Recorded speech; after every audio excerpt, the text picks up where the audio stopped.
Welcome back અને આગળ વાત કરીશું આજના દિવસના માર્કેટની અને ઓવરઓલ માર્કેટના એક ટ્રેન્ડ માટેની માર્કેટ માસ્ટર્સમાં આજે મોતીલાલ ઓસવાલના senior vice president Hemang Jani સાથે અને એમની સાથે જોડાશે મારા સહયોગી નિશા પંડ્યા પણ. તો શરૂઆત કરીએ હેમાંગ સર આપની સાથે. સૌપ્રથમ તો સ્વાગત છે અને નિફ્ટી અને સેન્સેક્સ નવા લાઈફાઈ લેવલ્સ આપણને છેલ્લા બે ટ્રેડિંગ સેશનમાં મજબૂતીથી બનાવતા દેખાઈ ચૂક્યા છે.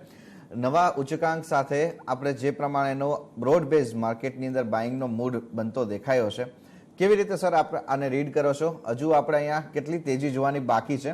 આ એક ઉચ્ચાંક જે આપણને બનતા દેખાયા છે ત્યાં માર્કેટ કન્સોલિડેટ થાય એવી સંભાવના ઓછી દેખાઈ રહી છે કે નહીં? Good morning, thanks for having મી. માર્કેટની વાત કરીએ તો ડેફિનેટલી ઇન્ડેક્સની અંદર આપણે એક બહુ સારું મોમેન્ટમ જોયું છે અને મિડ કેપ અને સ્મોલ કેપ કંપનીઝમાં ક્યાંક આપણે ઇન્ડેક્સ લેવલ ઉપર અને સ્પેસિફિક કંપની લેવલ ઉપર થોડા કરેક્શન્સ પણ જોયા છે. અને ક્વાર્ટરલી અર્નિંગ સિઝન આપણે જોઈએ તો નંબર્સ ઘણા જ સારા આવ્યા છે. મેનેજમેન્ટની કમેન્ટ્રીઝ બાય એન્ડ લાર્જ બહુ સારી છે અને ઓવરઓલ પરફોર્મન્સીસ આટલા ચેલેન્જિંગ એન્વાયરમેન્ટમાં પણ જો કંપની ડિલિવર કરી રહી છે તો એના કારણે એક નવો કોન્ફિડન્સ ઇન્વેસ્ટર્સને બી આવતો દેખાઈ રહ્યો છે. ઓફકોર્સ આપણે જોઈશું કે રોટેશન થશે from mid cap, small cap to large cap અને વિધિન લાર્જ કેપ સેક્ટર્સ જેમાં વધારે સારા પરફોર્મન્સીસ છે, જેમાં વધારે અપગ્રેડ્સ છે, ડેફિનેટલી એ સેક્ટર્સમાં આપણે વધારે પોઝિટિવ મોમેન્ટમ જોઈ શકીએ છીએ. ઓવરઓલ માર્કેટ માટે અમારું એવું માનવું છે કે એટલીસ્ટ નિફ્ટી ઇન્ડેક્સની અગર આપણે વાત કરીએ તો જે રીતના અપગ્રેડ્સ અમે લોકો જોઈ રહ્યા છે for next 1 year and 2 years, અમને ડેફિનેટલી એવું લાગી રહ્યું છે કે આ માર્કેટની તેજી જળવાઈ રહેશે. ડેફિનેટલી નાના મોટા કરેક્શન્સ આવી શકે છે ઇન્ડેક્સ લેવલ ઉપર, કંપની લેવલ ઉપર, પણ as long as earning growth continuous અને ગ્લોબલી આપણે કોઈ મેજર નેગેટિવ ડેવલપમેન્ટ ન જોઈએ ત્યાં સુધી માર્કેટની અંદર એક પોઝિટિવ માહોલ જળવાઈ રહે એવું અમને લાગી રહ્યું છે. હેમાંગજી, સ્વાગત છે. તો જે રીતે તમે સેક્ટોરિયલ ની વાત કરી, કયા સેક્ટર્સના અર્નિંગ તમને લાગી રહ્યા છે ઘણા સારા રહ્યા છે અને ક્યાં પરિણામો તમને ખાસા વીક આવતા દેખાયા છે પણ આવનાર ક્વાર્ટરમાં ત્યાં સુધરી શકે છે? કયા સેક્ટર્સ હવે ખાસ ધ્યાનમાં રાખવા? સો આ ક્વાર્ટરલી નંબર્સની અગર આપણે વાત કરીએ તો સેક્ટરલી ઘણા બધા ડાયવર્જન્ટ પરફોર્મન્સીસ છે. તો સેક્ટર્સ દાખલા તરીકે ઓટોમોબાઈલ્સ, કન્ઝ્યુમર સ્ટેપલ્સ, ડ્યુરેબલ્સ, એ બધામાં આપણે સેલ્સની અંદર બી બહુ મોટું મોમેન્ટમ નથી જોયું અને બીકોઝ રો મટીરિયલ પ્રાઇસીસ ઘણા વધી ગયા હતા તો એ લોકોના માર્જિન્સમાં પણ છે એટલે એમાં ડાઉનગ્રેડ્સ આપણે જોયા છે.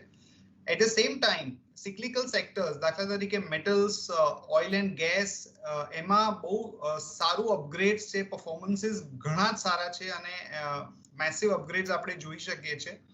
અને ઓવરઓલ અમને એવું લાગે છે કે આ જે information technology, metals, to some extent oil and gas, health care, આ સેક્ટર્સની અંદર ડેફિનેટલી એક પોઝિટિવ માહોલ અમને લાગે છે કે જળવાઈ રહેશે. અને at the same time automobile, થોડું એનબીએફસી, આ બે સેક્ટર્સની અંદર અમને એવું લાગે છે કે થોડુંક ડાઉનગ્રેડ્સ અને લિટલ બિટ ઓફ ડિસઅપોઇન્ટમેન્ટનો સ્કોપ છે.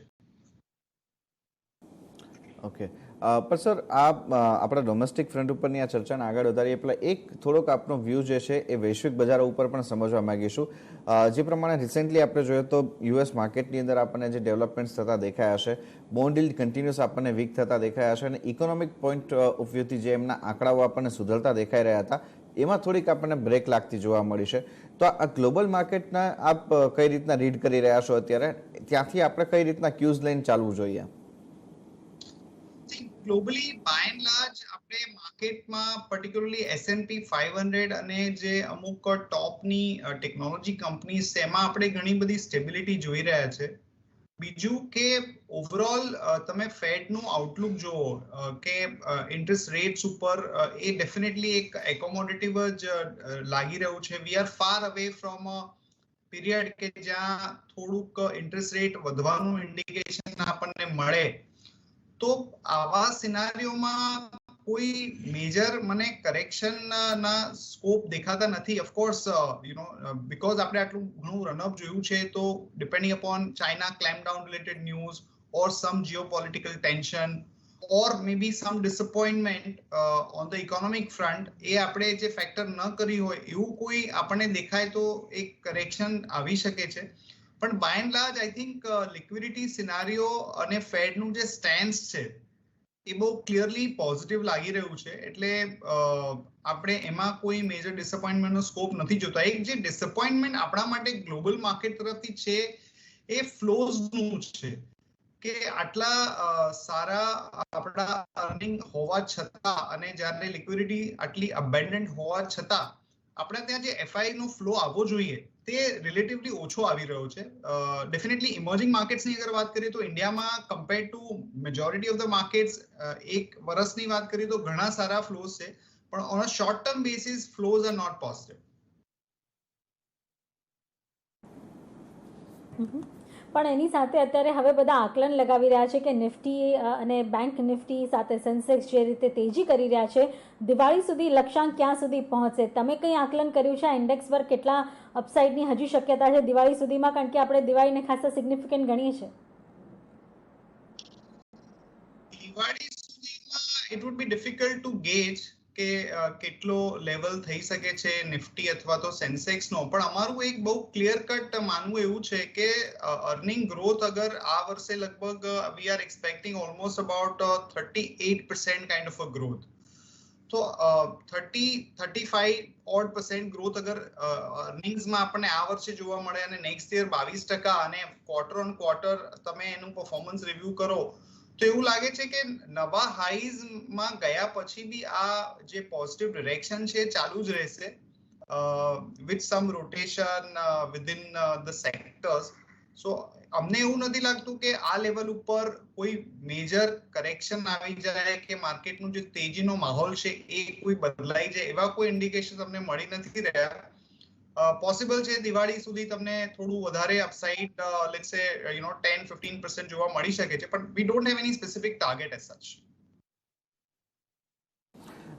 સર, થોડુંક Q1ના અર્નિંગ્સ ઉપરના આખા સિનારીઓ ઉપર જો નજર કરીએ તો પર્ટિક્યુલરલી આપણે જોઈએ તો આ વખતનું આઉટ પરફોર્મન્સ આપણને આવતું દેખાયું છે મેન્યુફેક્ચરિંગ ઇન્ડસ્ટ્રી સાથે જોડાયેલી કંપનીઝ અને ઇવન મેટલ કંપનીઝ માટે પણ. આપણો પર્સપેક્ટિવ અહીંયા શું બની રહ્યો છે સર? મેટલ્સ કંપનીઝમાં હજુ પણ આપણે આ ટ્રેક્શન કન્ટિન્યુઅસ આગળ વધતા જોઈ શકીશું? ડેફિનેટલી મેટલમાં આપણે લગભગ 3 ક્વાર્ટરથી જોઈ રહ્યા છે કે પરફોર્મન્સીસ માર્કેટના એક્સપેક્ટેશન્સ કરતા સારા છે. મેનેજમેન્ટની કમેન્ટ્રી પણ ઘણી સારી છે અને મેટલ સેક્ટરનું જે અર્નિંગ આઉટલુક છે એ ઘણી હદ સુધી મેટલના પ્રાઇસીસ ઉપર લિંક છે. તો જે રીતે ચાઇનામાં એક્સપોર્ટ ઉપર રિસ્ટ્રિક્શન્સ લાગી રહ્યા છે, જે રીતે ગ્લોબલી મેટલની ડિમાન્ડ વધી રહી છે, એમાં અમને એવું નથી લાગતું કે કોઈ મેજર ડિસઅપોઇન્ટમેન્ટ થાય. અને ટાટા સ્ટીલના કોન્ફરન્સ કોલની બી તમે ડિટેલ્સ જુઓ તો યુરોપમાં એ લોકોએ માર્જિન માટે ઘણું પોઝિટિવ આઉટલુક આપેલું છે. ઇવન અહીંયા આગળ હિન્દાલ્કો, JSW સ્ટીલ, આ બધી કંપનીઝમાં પરફોર્મન્સ વાઇઝ અને આઉટલુક વાઇઝ કોઈ મેજર ડિસઅપોઇન્ટમેન્ટ નથી દેખાતું. તો I think positive view definitely લેવો જોઈએ. પર્ટિક્યુલરલી વી ફીલ સેલ અને હિન્દાલ્કો આ બે કંપનીઝ મેટલ સ્પેસમાં અમારા પ્રેફર્ડ પિક્સ છે. અને સાથે કારણ કે આ રો મટીરિયલ તરીકે મેટલ હોય તે સિમેન્ટનો ઉપયોગ વધારે થતો હોય છે અને એની એક ઇમ્પેક્ટ ઘણા બધા સેક્ટર્સ અને કંપનીઝ પર આવી છે. સિમેન્ટમાં પણ ભાવ વધારો તમે ખાસો જોયો છે અને પરિણામો પણ ઘણા સારા પોસ્ટ થયા છે. સિમેન્ટમાં આપની પ્રેફર્ડ પિક? સો સિમેન્ટની અંદર પરફોર્મન્સીસ ઘણા સારા હતા બાય એન્ડ લાર્જ, અને પર્ટિક્યુલરલી જે નોર્થ અને જે રિજનલ પ્લેયર્સ છે, north East two some extent waste, સાઉથને છોડીને, તો પરફોર્મન્સીસ ઘણા સારા છે. અને જે રીતે ગવર્મેન્ટે બી આપણે પ્રધાનમંત્રીએ અનાઉન્સમેન્ટ કરી હતી કે બહુ મોટું ઇન્ફ્રા ઉપર ફોકસ કરવાના છે અને એ જે ફોકસ છે એ કન્ટિન્યુડ રહે એવું લાગે છે. રેસિડેન્શિયલ સાઇડ ઉપર બી ડેટા પોઈન્ટ્સ ઘણા સારા છે. તો સિમેન્ટમાં અલ્ટ્રાટેક સિમેન્ટ લાર્જ કેપમાં અમારો પ્રિફર્ડ પિક રહેશે. અને મિડ કેપની અંદર આપણે JK cement definitely as a mid cap stock લઈ શકીએ છીએ ફોર ઇન્વેસ્ટમેન્ટ. ઓકે, તો આ અત્યારે આપણને વ્યૂ બનતો દેખાઈ રહ્યો છે મેટલ સ્પેસની અંદર, અને ત્યારબાદ સિમેન્ટ સ્પેસની અંદર આપણને એક્શન છે. હવે આ બંને સેક્ટરમાં જો એક્શન રહેવાના છે તો એની સાથે આપણે ઇન્ફ્રા અને રિયલ એસ્ટેટ સેક્ટરને પણ એ જ પ્રકારના એક્શનમાં આવતા જોઈશું. તો હેમાંગજી, આપનું આ બંને વર્ટિકલ ઉપર શું વ્યૂ છે, અને આમાં જો કોઈ સ્ટોક પસંદ આવતા હોય તો? સો ઇન્ફ્રાની અંદર ડેફિનેટલી અમને લાગે છે કે એલએનટી એક બહુ મોટો બેનિફિશિયરી રહેશે, કારણ કે એલએનટીમાં અપાર્ટ ફ્રોમ ધ ડોમેસ્ટિક જે ઈએનસી બિઝનેસમાં આપણે પોઝિટિવ મોમેન્ટમ જોઈ રહ્યા છે, એના સિવાય ગ્લોબલી ક્રૂડ ઓઇલના પ્રાઇસ લગભગ $70 ની આસપાસ છે, અને ત્યાં બધી ઓઇલ કંપનીઝ ઘણું સારું કામ કરી રહી છે. તો હાઇડ્રોકાર્બન અને એ સેક્ટરની અંદર એલએનટી નું ઘણું સારું પાર્ટિસિપેશન હોય છે. L&T would be one company જેમાં અમે પોઝિટિવ રહીશું. રિયલ એસ્ટેટમાં ડેફિનેટલી પોઝિટિવ ટ્રેક્શન છે. જે રેસિડેન્શિયલ ફોકસ્ડ કંપનીઝ છે, દાખલા તરીકે Godrej property, Oberoi, Prestige, Sunteck, આ બધી કંપનીઝમાં એક ડેફિનેટલી પોઝિટિવ મોમેન્ટમ જોવા મળી શકે છે. પણ રિયલ એસ્ટેટમાં અમે લોકો એક શોર્ટ ટર્મ ટેક્ટિકલ ઓપોર્ચ્યુનિટી તરીકે એને ઇન્વેસ્ટ કરવાનું પ્રિફર કરીશું, rather then taking a long term 1 or 2 year kind of a view on it. Okay, ત્યારે જ તમે જો હાલમાં હવે ફેસ્ટિવલ સિઝનની શરૂઆત થશે તો વ્હાઇટ ગુડ પ્રોડક્ટ્સ પર સૌ કોઈની નજર છે, અને આ કન્ઝ્યુમર ડ્યુરેબલ સેગમેન્ટ તમે જો જેટલું એમ હતું કે એટલી સારું પરફોર્મન્સ નહીં કરે, પણ આ બધા જ ખોટા પાડીને સારામાં સારું પરફોર્મન્સ પોસ્ટ કર્યું છે. કોઈ સિલેક્ટિવ કંપનીઝ? કન્ઝ્યુમરમાં એક તો લોકડાઉનના કારણે જે એસી અને અમુક પ્રોડક્ટ્સ છે એની આખી સીઝન વોશ આઉટ થઈ ગઈ છે. તો બ્લુ સ્ટાર કે વોલ્ટાસ આઈ થિંક એટલા સારા પરફોર્મ નહીં કરે, પણ within the sector I think some of the companies like Orient Electric અમને ઘણી પસંદ છે. આઈ થિંક પરફોર્મન્સ વાઇઝ પણ એ ઘણું સારું હતું. To some extent Crompton can do well, પણ અગેન given the fact કે શોર્ટ ટર્મમાં અમુક ડેટા પોઈન્ટ સારા નહીં આવે તો કદાચ એટલું સારું પરફોર્મન્સ ન આવે. પણ એઝ અ ઇન્વેસ્ટમેન્ટ આપણે વ્હાઇટ ગુડ્સમાં અગર કરવું હોય તો apart from Orient Electric we would be comfortable buying Crompton consumer અને વર્લપૂલ. ઓકે, તો આ અત્યારે વ્હાઇટ ગુડ્સની કંપનીઝ જેને ફોકસમાં રાખવી જોઈએ એ આપણને હેમાંગજી તરફથી જાણવા મળી રહી છે. પણ એક બીજું પાસું હેમાંગજી અહીંયા સમજવા માંગીશું, એ છે બેન્કિંગ અને ફાઇનાન્શિયલ સેક્ટર માટેનું ક્રેડિટ ગ્રોથ. શું લાગે છે આપને Q2માં પાછો ફરતો દેખાશે કે Q3 થી આપણે પોઝિટિવ ટેરેટરીમાં જોઈશું? સો બેન્કિંગ અને એનબીએફસી ડિફિકલ્ટ સેક્ટર છે in terms of stock price movement as well as a લોકોના જે પરફોર્મન્સીસ આવે છે એમાં બી એટલી બધી ક્લિયર કટ ક્લેરિટી નથી. સો ટોપ નોચ બેંક છે, દાખલા તરીકે આઈસીઆઈસીઆઈ બેંક, એનું પરફોર્મન્સ ઘણું જ સારું છે. Axis bank is good. HDFC બેંકનું મિક્સ પરફોર્મન્સ હતું, અને હવે ક્રેડિટ કાર્ડ જે આપણે પાર્શિયલ લિફ્ટિંગ ઓફ બેનના ન્યૂઝ જોયા છે તો થોડું પોઝિટિવ રબ ઓફ આવી રહ્યા છે. Kotak bank has completely underperformed. So I think selectively અમને બેન્કિંગમાં આઈસીઆઈસીઆઈ બેંક ડેફિનેટલી એક પોઝિટિવ લાગી રહ્યો છે. સ્ટેટ બેંકમાં અમારો વ્યૂ પોઝિટિવ છે. આ બે bank within the banking universe અમારા પ્રિફર્ડ પ્લેસ છે. અને એનબીએફસી ની વાત કરીએ તો આ ક્વાર્ટરમાં આપણે ડાઉનગ્રેડ જોયા છે, કારણ કે જે એસએમઈ ફોકસ્ડ એનબીએફસી છે એ લોકોના પરફોર્મન્સીસ એટલા સારા નથી, અને ઇવન ક્લેરિટી પણ મિસિંગ છે. પણ definitely some of the companies like Chola Finance આપણે ઇન્વેસ્ટ કરવાનું વિચારીએ, અને મુથુટ ફાઇનાન્સ જે એકદમ અલગ ટાઈપની એનબીએફસી ગોલ્ડ ફોકસ છે, તો એમાં ગોલ્ડના પ્રાઇસીસ કરેક્ટ થવાના કારણે થોડુંક આપણે અંડર પરફોર્મન્સ જોયું છે. પણ મુથુટ ફાઇનાન્સ એક બહુ સારી એનબીએફસી કંપની છે, એટલે અગર એમાં 5-7% કરેક્શન આવે તો ડેફિનેટલી ઇન્વેસ્ટમેન્ટ કરવાનું વિચારવું જોઈએ. હમણાં રિસન્ટ ડેવલપમેન્ટ જે ખાસ થઈ, ખાસ કરીને તમે જો જે અનાઉન્સમેન્ટ આવતી દેખાય, remission of duties and taxes on export products, જેને આપણે રોડ ટેપ કહીએ છીએ, આ સ્કીમ અંતર્ગત જે ખાસ મોટી ફાળવણી કરવામાં આવી છે, એમાં કયા સેક્ટર પર તમે જુઓ છો વધુ ફોકસ રાખવું જોઈએ? સો આ જે એક્સપોર્ટ બેનિફિટ ટેક્સટાઇલ કંપનીઝ માટે આવે એની વાત કરી રહ્યા છો? જી જી જી. હા, તો એમાં ડેફિનેટલી અમને એવું લાગે છે કે આ એક બહુ મેજર ન્યૂઝ છે ટેક્સટાઇલ કંપનીઝ માટે, કે જેમાં જે કોટન યાર્ન બનાવતી હોય કે જે હોમ ટેક્સટાઇલ નું એક્સપોર્ટ કરતી હોય એને RODTEP કરીને એ સ્કીમ કહેવામાં આવે છે. એમાં લગભગ ₹11.40 પર કિલો બેનિફિટ જે છે તે વુવન ફેબ્રિકમાં મળશે અને 4.3 ફોર ધ યાર્ન આ આપવામાં આવશે. તો આપણે જોયું છે કે because of the corona and post that જે રીતે ગ્લોબલી ચાઇના તરફ લોકોનો વ્યૂ થઈ રહ્યો છે, એમાં ઘણી બધી કન્ટ્રીઝ દાખલા તરીકે US has put a ban on Chinese export on the cotton textiles. તો એમાં ઇન્ડિયાનો માર્કેટ શેર વધી રહ્યો છે. તો આવા સિચ્યુએશનમાં અમને એવું લાગે છે કે અમુક ટેક્સટાઇલ કંપનીઝને બેનિફિટ મળી શકે છે because of government benefit as well as the export market opportunity. તો ટ્રાઇડન્ટ અમારું પ્રિફર્ડ પિક છે, એમાં ડેફિનેટલી ઇન્વેસ્ટ કરવાનું વિચારી શકીએ. Apart from that all major yarn and textile company દાખલા તરીકે વર્ધમાન છે, KPR મિલ્સ છે, આ બધી કંપનીઝને એનો બેનિફિટ થઈ શકે છે. સર, બેન્કિંગ અને ફાઇનાન્શિયલ સેગમેન્ટ માટે મારો હજુ એક પ્રશ્ન એ રહેશે કે જે પ્રમાણે અત્યારે આપણે ક્રેડિટ ગ્રોથની વાત કરી રહ્યા છીએ, એની સામે જો આ બધા જ ઇન્સ્ટિટ્યુશન્સમાં આપણે જોઈએ તો જે કોસ્ટ ઓફ ફંડિંગ છે એ આપણને સારું એવું એક નીચેની તરફ આવતું દેખાયું છે. એને લઈને આપણે જોઈએ તો જે હાઉસિંગ ફાઇનાન્સથી માંડી અને જે અલગ અલગ જે બધા જનરલ ફાઇનાન્સિંગ છે, પર્સનલ લોનથી માંડી અને અલગ અલગ આ પ્રકારના ફાઇનાન્સ, એમાં આપણે એક જોઈએ તો સારું એવું પુશ હવે આ બધી કંપનીઝ આપતી દેખાઈ રહી છે, બેંક્સ આપતી દેખાઈ રહી છે. તો આને જોતા આપને શું લાગે છે કે જે આખું આ રિટેલ પોર્શન છે આ વખતે, કમર્શિયલ લેન્ડિંગ નહીં પરંતુ જે આખું આ રિટેલ પોર્શન છે એ આ વખતે કદાચ બેંકના માર્જિન્સને એક સારો સપોર્ટ કરશે? આઈ થિંક રિટેલ ગ્રોથ છેલ્લા 3 ક્વાર્ટરથી ઘણો ઓછો છે. કોર્પોરેટમાં કારણ કે થોડુંક રિવાઇવલ બી છે, તો વર્કિંગ કેપિટલ ને અધરવાઇઝ જે લોન ગ્રોથ છે ઘણો સારો રહ્યો છે કોર્પોરેટનો. તો રિટેલ એક બહુ ઇમ્પોર્ટન્ટ કોમ્પોનન્ટ છે ઓવરઓલ બેન્કિંગ સેક્ટર માટે.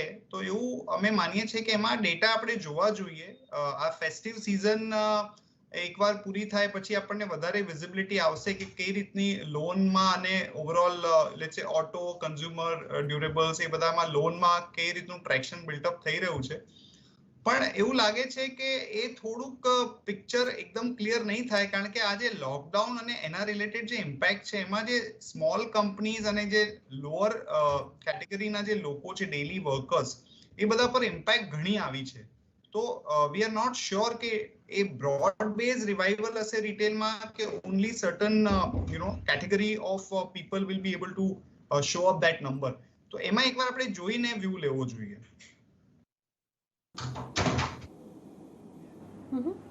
ઓટો કંપનીઝ માટે હવે એક બિગ ચેલેન્જ છે અને હેડેક તમે કહો તો એ છે ચિપની શોર્ટેજ, અને એને કારણે તમે જો આ બધી કંપનીઝને ખાસું નુકસાન થઈ રહ્યું છે. ઘણા જગ્યાએ તમે જો અત્યારે મેન્યુફેક્ચરિંગમાં હોલ્ટ લેવાની જરૂર પડી છે. અને બીજી બાજુ તમે જો 2 વ્હીલર માટે ખતરો ઊભો થઈ રહ્યો છે ઇલેક્ટ્રિક સ્કૂટર્સનો. તમે અત્યારે ઓટો કંપનીઝને કઈ રીતે મૂલવી રહ્યા છો? સો ઓટો કંપનીઝમાં અગર આપણે જે કોમર્શિયલ વ્હીકલ અને પેસેન્જર વ્હીકલની વાત કરીએ તો એમાં પર્ટિક્યુલરલી પેસેન્જર વ્હીકલમાં ચિપનો એક મેજર ઇશ્યુ છે. એ પ્રોબ્લેમ થોડો લાંબો ચાલે એવું લાગે, એટલે એના કારણે થોડું શોર્ટ ટર્મ ઇશ્યુ આવશે. પણ અગર તમે મીડિયમ ટુ લોંગ ટર્મનો વ્યૂ લો તો ડેફિનેટલી અમને લાગે છે કે ગ્રોથ વિઝિબિલિટી ઘણી સારી થશે. અને કંપનીઝ લાઈક મારુતિ અને Tata Motors and to some extent Mahindra, આ 3 અમારા પ્રિફર્ડ પિક છે ઇન ધ ઓટો પેક. 2 વ્હીલરની વાત કરીએ તો ડિમાન્ડ એન્વાયરમેન્ટ એટલું સારું નથી, ડેટા એટલા સારા હજુ નથી આવી રહ્યા, અને આ ઇલેક્ટ્રિક વ્હીકલનું જે ડિસરપ્શન થશે, દાખલા તરીકે Ola has launched electric vehicle products, અને Cotton Greaves also has come out with Greaves Cotton also has come out with the product. તો એમાં TVS છે એને કેટલી ઇમ્પેક્ટ થશે એની એટલી બધી ક્લેરિટી છે નહીં. તો 2 વ્હીલર અમે લોકો અત્યારે અવોઇડ કરીશું અને we will focus on companies like Maruti, Mahindra and to some extent Tata Motors. Okay, પણ સર એની સાથે આખું જે આ 2 વ્હીલર અને પેસેન્જર વ્હીકલનું આખું વર્ટિકલ જોઈએ તો જેમાં આપણને હવે ઇન્ડિવિજ્યુઅલ લેવલ ઉપરના બાઇંગને લઈને જે ગ્રોથ દેખાઈ રહ્યો છે, તો એને ધ્યાનમાં રાખતા આખા જે ઓટો એન્સિલરી વર્ટિકલ છે એને આપ કેવી રીતના જોવો છો? અને ખાસ કરીને જે ઘણી બધી કંપનીઝ હવે પોતાના ટ્રાન્સફોર્મેશન ઇલેક્ટ્રોનિક વ્હીકલને અપગ્રેડ કરવા માટે કે ઇલેક્ટ્રોનિક વ્હીકલ્સના મેન્યુફેક્ચરિંગ માટે સપોર્ટિવ બને તરફના કરી રહી છે, એને domestic as well as international બંને તરફના બેનિફિટ પણ મળતા દેખાશે.